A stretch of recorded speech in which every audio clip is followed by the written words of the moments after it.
Bruselas acaba de presentar su propuesta de reforma del Pacto de Estabilidad y Crecimiento. ¿En qué consiste exactamente esta reforma?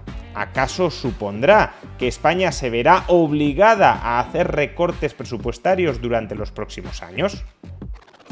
Veámoslo. El Pacto de Estabilidad y Crecimiento es una pieza clave dentro de la arquitectura institucional del euro. Si 20 países, si 20 estados comparten una misma moneda, es necesario que exista algún tipo de coordinación entre ellos a la hora de emitir deuda. Al fin y al cabo, cuando un estado posee soberanía monetaria, es decir, cuando emite la moneda en la que está denominada su propia deuda, ese estado en momentos excepcionales puede recurrir al Banco Central para financiarse a través de la monetización de su deuda, es decir, y en última instancia para financiarse a través de inflación. Por supuesto, esta no es la práctica más responsable posible, pero sí es una vía desesperada que pueden tener a su disposición determinados estados, pero sí es una vía que tienen a su disposición aquellos estados con soberanía monetaria. En cambio, cuando un estado renuncia a esa soberanía monetaria, es decir, cuando renuncia a tener su propio banco central, a emitir la moneda con la que se endeuda, entonces ese estado también está renunciando a la posibilidad de monetizar su deuda incluso en momentos de tensión financiera. Y claro, si un estado no puede recurrir a la monetización de su deuda ni siquiera en momentos desesperados, más le vale a ese estado no colocarse a sí mismo en una posición de tensión financiera, en una posición de descrédito financiero. Es muy importante que las finanzas públicas de ese estado sean saludables, estén en buena forma, para que así no necesite recurrir a la monetización de deuda por parte del Banco Central, dado que esa vía está cerrada. O incluso aunque quisiéramos reabrirla, porque uno podría plantear, bueno, ¿y por qué el nuevo Banco Central que emite el euro, la moneda de 20 estados, no acoge también la monetización de deuda de los distintos estados que conforman la eurozona? Aunque el Estado español no pueda monetizar su deuda en su propio Banco Central, podría en principio monetizarla a través del Banco Central Europeo, que es algo que indirectamente se ha estado haciendo durante los últimos años. ¿Por qué no dar rienda suelta a esto?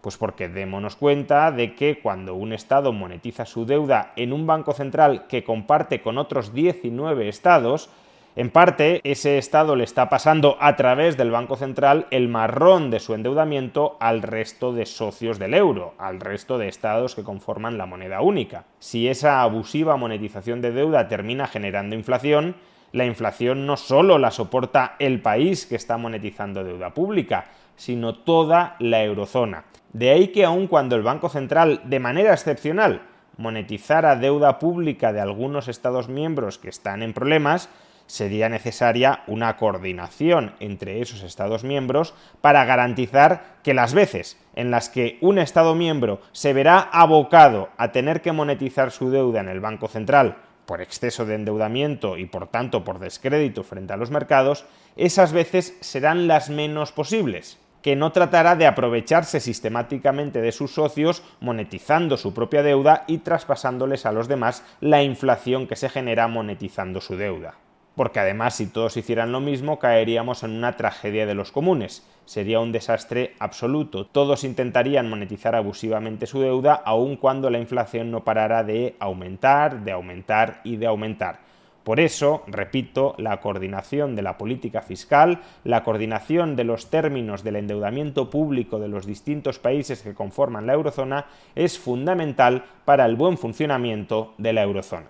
Actualmente, el Pacto de Estabilidad y Crecimiento establece que la deuda pública de ningún Estado ha de superar el 60% de su PIB y a su vez que el déficit público, es decir, el nuevo endeudamiento anual de un Estado, tampoco ha de superar el 3% del PIB. Si estas condiciones no se cumplen, entonces el Estado incumplidor debe someterse al llamado procedimiento de déficit excesivo, un plan de reducción de déficit y de deuda supervisado, tutelado por la Comisión Europea y que en caso de no cumplirse abocaría al Estado incumplidor a ser sancionado. Pues bien, actualmente los diversos Estados europeos están debatiendo sobre cómo reformar el Pacto de Estabilidad y Crecimiento. Parece que el Pacto de Estabilidad y Crecimiento que se había mantenido vigente hasta el momento no les sirve y desean buscar uno nuevo. En realidad, la principal reforma que debería experimentar el Pacto de Estabilidad y Crecimiento es una muy sencilla: cumplirse. Y es que en los últimos 20 años los incumplimientos del Pacto de Estabilidad y Crecimiento han sido sistemáticos por todos los países que conforman la eurozona, incluyendo los países teóricamente más austeros, como Alemania. También Alemania ha incumplido el Pacto de Estabilidad y Crecimiento. ¿Y cuáles han sido las consecuencias prácticas de ese incumplimiento? Ninguna, porque no hay un solo país que haya sido sancionado una sola vez por incumplir el Pacto de Estabilidad y Crecimiento. Por tanto, ahora mismo el Pacto de Estabilidad y Crecimiento es papel mojado, pero es papel mojado no porque sus reglas no sean adecuadas, sino porque se incumplen sistemáticamente esas reglas. De ahí que, por ejemplo, una reforma interesante del Pacto de Estabilidad y Crecimiento sería automatizar las sanciones. Si tú sistemáticamente mantienes un déficit por encima del 3% o un endeudamiento por encima del 60% y no vas mejorando esas cifras en un determinado porcentaje prefijado, entonces automáticamente eres sancionado. No es necesario que se te someta a ningún juicio político, no es necesario que la Comisión Europea articule la sanción. No, automáticamente lo eres, sin mayor negociación.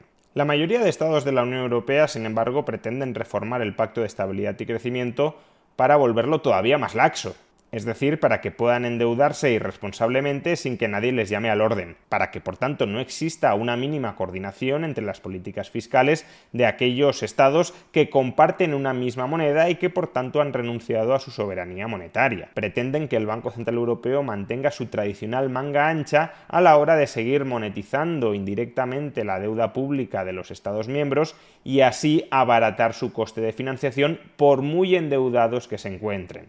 Claro, si todo el mundo se puede endeudar ilimitadamente sin que aparentemente haya ningún problema, ¿quién va a querer cumplir el Pacto de Estabilidad y Crecimiento? Pero tampoco podemos mantener en vigor una norma que nos estamos saltando todos claramente a la torera. De ahí que muchos de estos estados quieran reformar la norma para vaciarla de contenido y que por tanto se institucionalice de jure lo que ya estaba sucediendo de facto.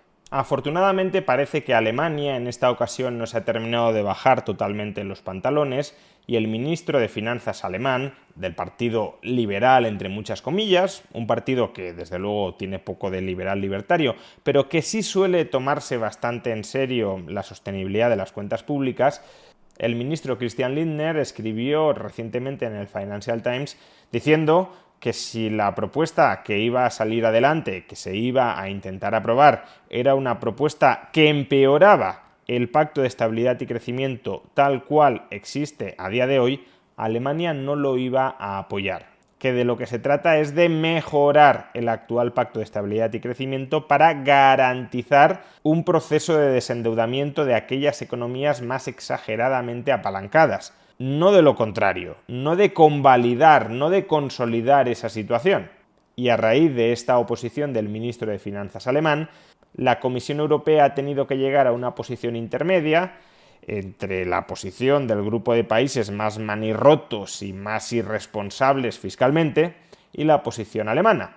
Y ahora, entre muchas otras cosas, lo que propone la Comisión Europea es que aquellos países que incumplan el Pacto de Estabilidad y Crecimiento estén obligados a reducir cada año su déficit estructural en medio punto porcentual. Esto supondría, por ejemplo, que ahora mismo España tendría que recortar su déficit, ya sea subiendo impuestos o recortando gastos, en alrededor de 7.000 millones de euros anuales. Y recortarlo, insisto, en términos estructurales, no coyunturales. Cuando la coyuntura es positiva, los ingresos tienden a aumentar y los gastos, o algunos gastos, por ejemplo prestaciones de desempleo, tienden a reducirse.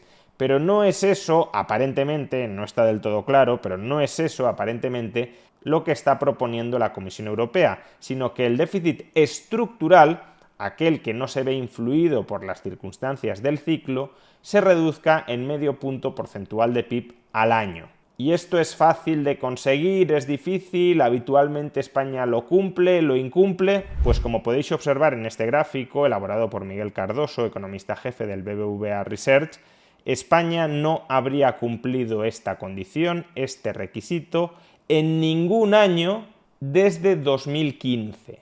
Toda la reducción del déficit público de España desde el año 2015 ha sido una reducción cíclica, no estructural. De hecho, en términos estructurales, como vemos en el gráfico, ha aumentado el déficit año tras año desde 2015. Por tanto, esta propuesta de la Comisión Europea, sin ser la más estricta posible, sí supondría, en caso de salir adelante y en caso de llevar asociado un automatismo en la sanción, cosa que de momento no sucede pero que Alemania sí está reclamando, sí supondría muy probablemente la necesidad de que efectuáramos ajustes en algún momento a lo largo de los próximos años. Ahora, los ajustes vendrían a partir de 2024, es decir, que el actual gobierno de ajustes obligados por el Pacto de Estabilidad y Crecimiento, ninguno. Sea como fuere, necesitamos un pacto de estabilidad y crecimiento sólido y creíble, porque si no, el euro no va a funcionar.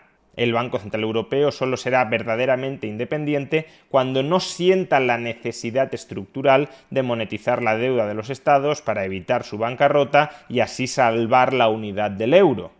Ahora mismo el Banco Central Europeo está en gran medida dominado por las necesidades de financiación de los estados porque sabe que, como hay muchos estados muy endeudados, si sube todo lo que tendría que subir los tipos de interés, muchos de esos estados muy endeudados irían a la bancarrota y eso supondría la desaparición del euro.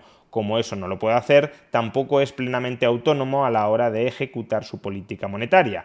Para que pueda ser plenamente autónomo a la hora de ejecutar su política monetaria, es necesario que no haya estados tan sumamente endeudados. Y para que no haya estados tan sumamente endeudados, el Pacto de Estabilidad y Crecimiento tiene que cumplirse escrupulosamente. Pero precisamente porque todos o casi todos nuestros políticos son adictos a la deuda, dado que la deuda maximiza su capacidad para comprar votos, suben el gasto sin subir impuestos, es decir, proporcionan beneficios sin pasarle a la sociedad la factura, o bajan impuestos sin recortar el gasto, de nuevo repartiendo beneficios sin asociarlos a ningún coste inmediato.